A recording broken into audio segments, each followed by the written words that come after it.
Hey Blue Table fans, we are here on the website of Fate 212, and this really is in my opinion, the best website that there is for miniature gaming news and rumors.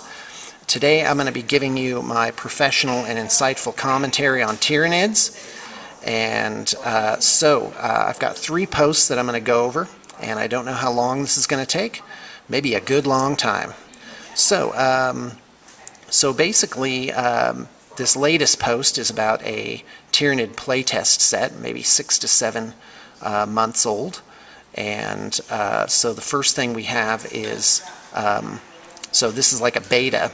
Well, and the thing is, it may very well be that these rule books are already in production. So we've got Ormagants. May add an additional 20 Ormagants. Well, that would be, because right now it's 30 in a unit, so 50 in a unit. I don't know. That doesn't seem right or manageable. But it could mean something different. Equipment: Scything Talon and Adrenal Glands. Well, Adrenal Glands used to give Furious Charge, or does give Furious Charge, I guess, and it actually is an upgrade in the kit. You get this little adrenal gland bit that you put on the back of their carapace, and so if they come with those stock, well, then maybe that's, that'll make that piece not worthwhile. But that also doesn't make any sense, because the direction that Games Workshop has been going is one for completeness, that what you get in the kit, everything you get in the kit is useful, and also everything in the kit has something in the rules. So upgrades: Toxin Sacs, that's poison; Piercing Talons, +1 strength, I find that very interesting. And a Tyranid warrior as a squad leader. Now to me that sounds very interesting, because that's really needed. And right now you can just put a Tyranid Prime in there, but of course that takes up an HQ slot. But boy, 20 to 30 Ormagants with a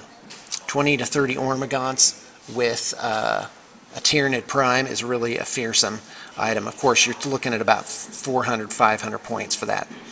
Alright, so the special rules: Leap, they just keep coming. Synaptic Backlash, Tyranid Warrior only. Synapse Creature, Tyranid Warrior only. Now, Synaptic Backlash could be a thing where if the Tyranid Warrior dies, the unit takes some kind of penalty. So, who knows there. Let's see here. Leap may charge +6 inches extra. That is a pretty huge deal, and quite frankly, I don't see that actually making the final version. So not lose initiative while charging the difficult terrain is pretty big deal. That's the equivalent of grenades. So Leap sounds pretty cool to me. They just keep coming. Enemy firing at models with this rule suffer -1 ballistic skill. Now there is something weird about this, because it goes against kind of a basic mechanic, because if you're saying -1 ballistic skill, well, that's the equivalent of the old cover rules. And to keep the game simplified and streamlined, I just don't see that one happening. Of course, that's not necessarily true, because Mark of Nurgle does similar modifications, if I recall correctly. So models with Ballistic Skill 1 must reroll any successful hits on a model with this special rule. So Synaptic Backlash: after a model with this rule dies, and all friendly units within 6 inches of the model suffer a single Strength 3 AP nothing hit. Okay, well, looks like I predicted it correctly. It's similar to the current Turvagon rules. I think it's called Brood Progenitor. And quite frankly, that is incredibly bad. That would be an auto not include, in my opinion. That you could have 20 Ormagants basically, and half of them just die. So anyway, okay, so old One-Eye to have his toughness increased, whatever. Tyranid Warriors. Now, the Warriors have really, for the past couple of editions, the Warriors have really suffered because of toughness 4, that they can be insta-killed, and that has made warriors not awesome. They're just, they're just too expensive to just have them evaporate, to 1 per power fist hit. So, but here we're seeing weapon skill 5, toughness 5. Toughness 5 would just solve everything and make Tyranid warriors amazing and just, right in there. So, again, piercing talons, leap, synaptic backlash, special rules, will of the hive mind. Will of the hive mind, down here it says, while the squad remains with the full 3 models, then the synapse range increases to 12 inches. That's awesome. But of course, synapse range is 12 inches now, so is it going to be reduced? Who knows? So, let's see here. Carnifex, toughness 6, wounds 5. May add an additional 2 models, so still a unit. Scything talons, piercing talons, special rules, rampant rage, awesome. Somebody comments that sounds like a 10-year-old came up with that special rule, but do bear in mind that a lot of things are expressed as code words or just something very simple when it's being play tested, and then later on they get actually a rule to it. All right, well, my lovely wife just walked in and we're going to lunch, so I'm going to take a little break here, and we will be back. All right, let's continue with the Carnifex. So, Rampant Rage. When charging units, the Carnifex gains Rage and Furious Charge. That's not bad. Deals D3 Hammer of Wrath hits for living Battering Ram. And Natural Disaster. If the Carnifex forgoes its turn in a piece of terrain, it can destroy that terrain and remove it from play. Now that is incredibly interesting. That is something where you might take that model just for that particular power. Right now, Carnifexes are just overcosted, and you just don't get that much bang for the buck. Now in 6th edition, you can do some wound allocation shenanigans with them by positioning them against shooting, but the Carnifex just has really seen a decline, and I almost can't help but noticing that every time there's a new edition, something that was awesome, if they make it so that it's just in the regular power range of everything else, it will be all of a sudden considered not good anymore. So you see that thing kind of die off. All right, let's go ahead and go back to the main page, because that's only one of 3 different posts for rumors. So Tyranid playtest rules, I talked about that. Let's go down to, what do we got here? Eldorado, awesome. By the way, this is an amazing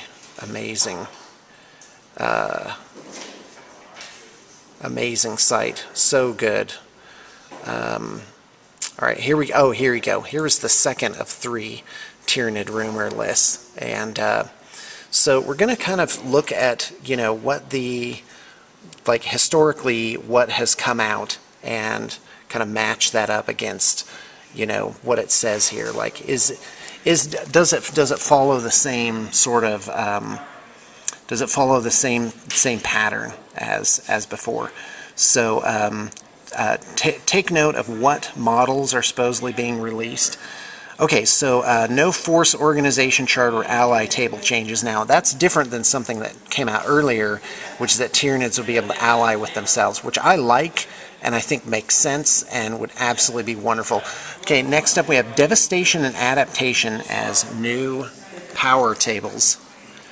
And but they have 3 powers each plus a Primaris power. Now, that is a little different because normally, of course, a Psychic chart has 6 powers. But this sounds like a D3, and that doesn't sound too far off from what it could be. Now, the weird thing here is that traditionally, Tyranid Psychers have had they've had powers that really sort of match them specifically.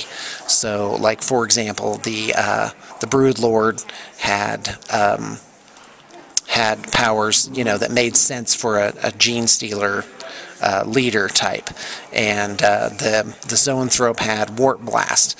So you know, and so if they're just generic across the board for, in fact, what are Tyranid psychers? You have the Hive Tyrant, you've got the Zoanthrope, you've got the Brood Lord, and then in the last book you got the Turvagon as a psyker. Did I miss anything? I think that's all of them. So you have 4, but those are 4 very different creatures that have 4 very different battlefield roles. So now you've got basically, you know, it could be that something is useful for one isn't that useful for another one. So I'm interested to see how that turns out. Okay, so all Tyranid powers can be used with 1 or 2 charges to increase the effect. That is really cool. I like that. Ravenous Advance. I wonder if Raveners will have that. Units with this rule can run an assault in the same turn. Now that's back to the original way that Fleet was and why it was so great. So quite frankly, I would love to see that. But if you cross-section that with the other rumor of Ormagons having a 6-inch charge, so you know, if they had both of those, that would just be incredible.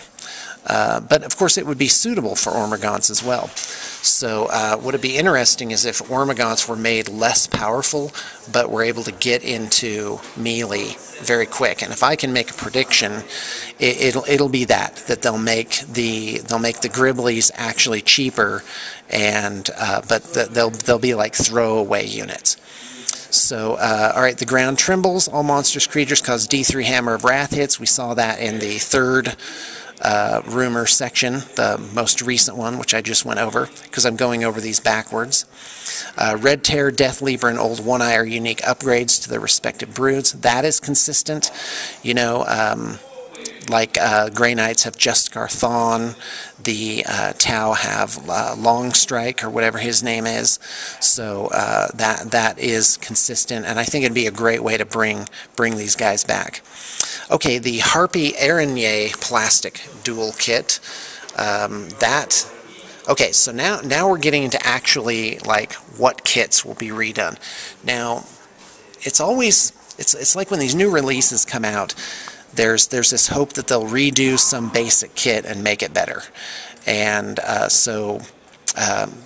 can I think of an example of that? Like Eldar jet bikes, for example. But of course that doesn't happen. They come out with a new plastic kit, and to me that makes sense. And so my prediction is you're not going to see new kits for the for Ormagons or Termagants. They're just going to keep those. And this is awesome. Somebody's going to listen to this in November and see if I'm right or not. That'll be fun. Okay, so this is the first kit that's rumored, which is the Harpy Araignée. And now some of you may remember that an Araignée from Dungeons and Dragons, which was like a winged demon. So anyway, Harpy is designed to kill infantry hordes, provide support via its special Vector Strike. Vector striking, it can either use Spore Mine Cyst to create blasts along the path, or Sonic Screech to have initiative and cause a pinning test. Well, right now the Harpy is kind of this weird. It's almost like a platypus. It doesn't really know what it is. It's got all these different weird powers, and like, well, where is it supposed to be? What is it supposed to do? And here, you know, it says very specifically that it is an anti-horde piece. So, okay, the Araignée, if I'm saying that right, is an anti-aircraft variant in Elite. Very different front torso headpiece with gribbly tentacles. So now this just lends, I don't know, just a little bit of credence to this, because it's describing something that this person may have seen. So anyway, increased swoop speed, and its gimmick is grappling other flyers.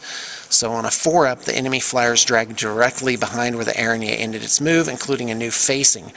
I gotta tell you, that seems like a very, very, very complicated rule that, you know, is gonna you know, kind of like the Mawlock's deep striking ability, where it, you know, moves things out of the way, it does hits, and it just, you know, it can be very confusing. So if this is the case, I hope that they write it very carefully, because there's a lot of weird stuff that can happen. Both can buy broods of gargoyles that can drop off in the movement phase when not vector striking. Now that makes sense. That's reminiscent of the Harridan, which is this giant, like, 1.5-foot long figure from Forge World. And that model's really cool, but of course completely unworkable. We've probably seen 2 come through Blue Table Painting in the past, you know, 10 years. So I'd actually be glad to see that. I like that Tyranids kind of take a different tact to transports, you know, like the Tervagon. The Tervagon, in a way, is a termagant transport, except they do it that it generates them. So what would be cool here is, so a little bit of wish listing here, is if the Harpy would, you know, maybe for an upgrade could generate gargoyles, or they may just get rid of that rule altogether and just make them kind of like a transport, you know, that it'll be like, well, if they're held in reserves, you know, and then that they have special deployment from reserves rules. So you know, but my prediction is they'll make it consistent across the army. So like the Tervagon, the Mycetic Spore, and then the Harpy will all have the same sort of deployment rules. Okay, a Zoanthrope, Genethrope plastic dual kit, so awesome. So here's kit number 2.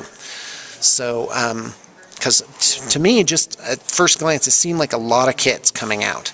And so like for Eldar, let's see if I can remember, they had the Wraith Guard, they had the Wraith Knight, and what other kit did they have come out for Eldar? I can't remember. I don't know if that could have possibly been the only 2 things. Yep, can't think of anything. So anyway, but it's like 2, 3, maybe 4 kits coming out for each of these armies when they're re-released. So, you know, if it was like, oh, 6 kits are going to come out, yeah, it's pick and choose, folks. Okay, so Zoanthrope, Genethrope, that seems consistent, you know, a kit that makes 2 different things. I love that because it leaves extra bits for other things. So Zoanthropes are level 1 psychers, have access to devastation, telepathy, and telekinesis tables. That all makes sense. Genethropes are similar but have access to adaptation and biomancy tables.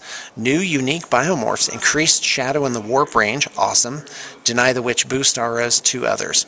I say yes, please. Both types can upgrade to ML2, but only ever get 1 power each. Elite. Now, because you may recall that up above it was that each power could be done at the higher potency as well. So that makes sense too. Each elite choice is a unit of 1 to 3 that can contain mixed Zoanthropes and Genethropes. Now here I have to like raise an eyebrow, because quite frankly, it is like, this is just going to be so complicated to keep track, like which guy has which power. So my prediction is they'll have something written in there where it becomes a little more streamlined than, you know, this Zoanthrope has power A, this Zoanthrope has power C, this Zoanthrope has power D. But it is simplified a little bit in that even though they're upgraded to level 2 to warp charge, they only get 1 power. So there you go. Okay, Doom. Doom is in for it, because Doom, of course, is awesome, and at the very least, he'll need to be reduced to normal. So, you know, pretty much I predict you can say goodbye to Doom being awesome anymore. So, but it says access to all above tables, and comes with Essence Leech and 3 powers. Consumes a wound every time it uses a power except for Leech, but can keep casting until a perils roll, or it's down to 1 wound. So, maybe so, but there you go. Oh, now here's the exciting one. Mycetic Spore, Mycetic Hive Node. Awesome. Hive Node sounds so cool. So this will be kit number 3, also a dual kit. So to me that all makes sense. The Mycetic Spore so desperately needed. And also, look at the bigger picture with the whole fiasco with Chapter House, and also kind of the overarching problem of independent manufacturers. Games Workshop is now leaning towards, like, when you open that book, you can go to the GW site and buy every single entry in that book. And I predict that's what you're going to see with Tyranids, is everything will be consistent. Every kit will have everything in it for every option in the Army book. And there won't be, and by like standard, there won't be anything in the Army book that doesn't have a published complete kit. And I really think that's the way to go. It serves the customer really well, and I also think it deals with the problems of copyright issues, because you know, that's really like what we learned in the music industry, is that that's the only way to deal with it. Make it simply easier for the customer to get what it is that they want. Okay, so Spores dedicated transport. Notable changes are that SC can join. That must be like the HQ creatures can join, and monstrous creature broods can all opt to get Spores. So I say yes. A big problem with the Spores right now is that you can't put characters in them. So I think SC is special characters. Correct me if I'm wrong. Okay, hive nodes are bought by HQ models, 1 to 3 choice for tyrants, 1 for every other HQ, and no transport capacity. Nodes provide synapse and be configured in one of many ways. Grants poison or shrouding to nearby units, or terraforms dangerous terrain, the surroundings. I love that. To me, that's as exciting as the Carnifex destroying terrain item. By the way, I do predict that will not make the final cut because it will. That's just too like at a tournament, you know. Can you destroy the giant 1.5-foot square starport in the middle of the table? It's too fiddly to have that mechanic. So put me down for Carnifex's destroying terrain. As cool as that would be, as amazingly awesome as it would be, I predict it will not make it, because terrain is still a weird sort of, you know, wild card in the games. Okay, so now to Carnifex. Ooh, there's a whole giant suite of stuff for Carnifex here. So I say yes to the Carnifex coming back and being awesome. Now, by the way, before I launch into this, you may have noticed that the new releases for boxes are all like supplemental creatures, you know, specialists, basically. The Mycetic Spore, the Zoanthropes, the Harpy. There's no, like, and they're all big guys, too. So there's that. Just be on the lookout for that. So Carnifex, old unused biomorphs in the box are options again. I say yes, yay. Now on our end, as a miniatures painting company, it is wow, because then people want every option magnetized, and that is, I got to tell you, that almost doubles everything. The effort, the painting, the whole thing to paint and assemble and magnetize all of those little things. So base costs the same, but upgrades are much, much cheaper over the all. Oh no, tell me the base cost is not the same. So, I mean, and that's tough, because, you know, if it's 150 points for a Carnifex, you know, geez, to get a brood of 3 is like 450 points. It's like such a huge investment for something that may or may not be able to get all the way across the table. Now, if they change the Spore Pod, because, you know, if you get 3 Carnifexes in a Spore Pod, you might see people doing that. Okay, so, but lots of only buy one out of this list kind of choices, which greatly limits what effects can have. Tusked gives HOW and AP value. Thornback increases the number of Hammer of Wrath hits. So that makes sense. That's kind of cool. Enhanced senses give night fighting. Tail Scythe and Tail Mace each deliver a single hit to all models in base to base at initiative 1 with different stats. So that's kind of cool.